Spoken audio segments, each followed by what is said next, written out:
ভারপ্রাপ্ত আহ্বায়ক, এই এলাকারই কৃষি সন্তান শফিকুল ইসলাম আমাদের মাঝে উপস্থিত, জেলা ছাত্র দলের সাধারণ সম্পাদক ছোটো ভাই সোহেল রানা আমাদের মাঝে উপস্থিত, একই পাশে ইউনিয়ন বিএনপি সাবেক সভাপতি আমার ছোটো ভাই টিপু আমাদের মাঝে উপস্থিত, আমার করিম, আমার অত্র এলাকার মেম্বার মৈতমাল ভাই, ছাত্র দলের সাধারণ সম্পাদক হাসান সহ শাসন কমিটির সম্মানিত নেতৃবৃন্দ, সকলের প্রতি সম্মানিত উপস্থিতি, আসসালামু আলাইকুম রহমতুল্লাহ আদাব।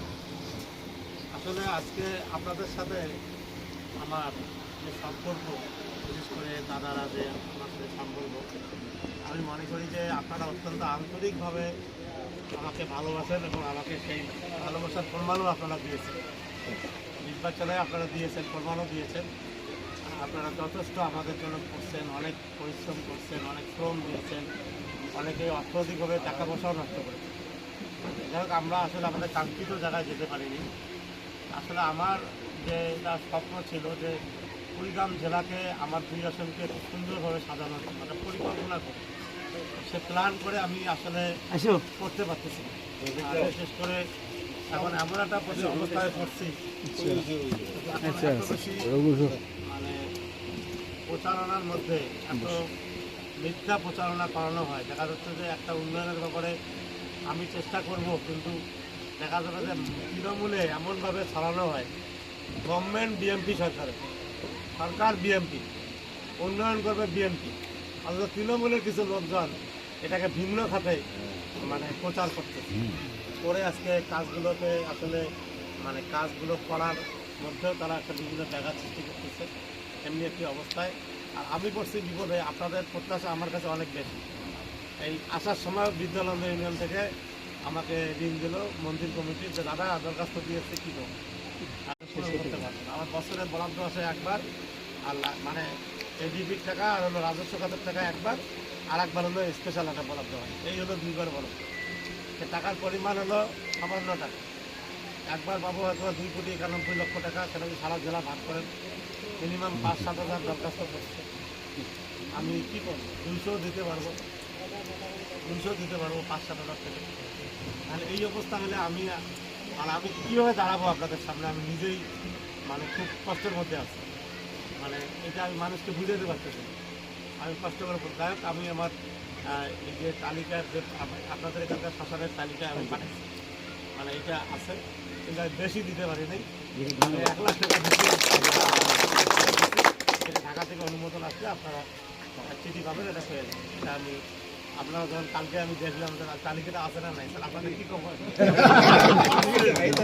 সেই জন্য আমি কালকে দেখলাম অনেক কষ্ট করছিল, করছি, ওটা পাবেন। তারপরেও দেখি আরও যদি পরবর্তীতে আস্তে আস্তে সবাইকে দেখি, তাই না, এইবার একটু দেবো, পরের বার আরও যারা পাইনি তাদের দেবো। মানে মোটামুটিভাবে আমার পরিকল্পনা আছে, আমি তালিকা নিচ্ছি সব জায়গা থেকে। পাওয়াটা বড় কথা না ভাই, লক্ষ্যটা আমার যতটুকু সামর্থ্য আছে আমার ওই জায়গা থেকে আমি চেষ্টা করবো দেওয়ার জন্য। না মানে মোটামুটি হবে, অথবা ভুলে কিছু বড়ের মন্দিরও বাদ যেতে পারে।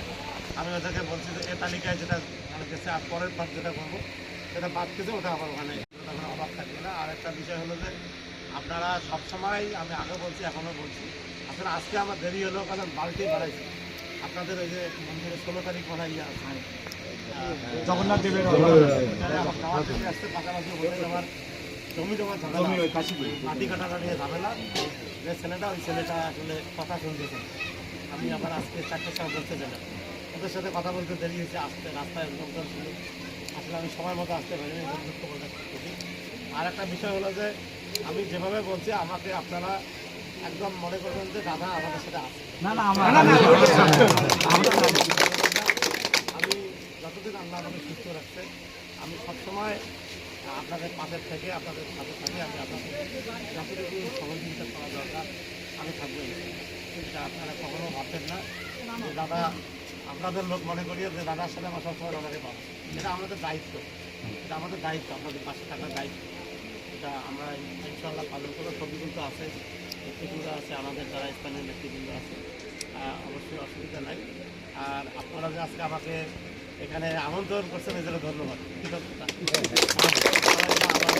আপনি যে আসছেন এটি আমাদের অনেক পাওয়া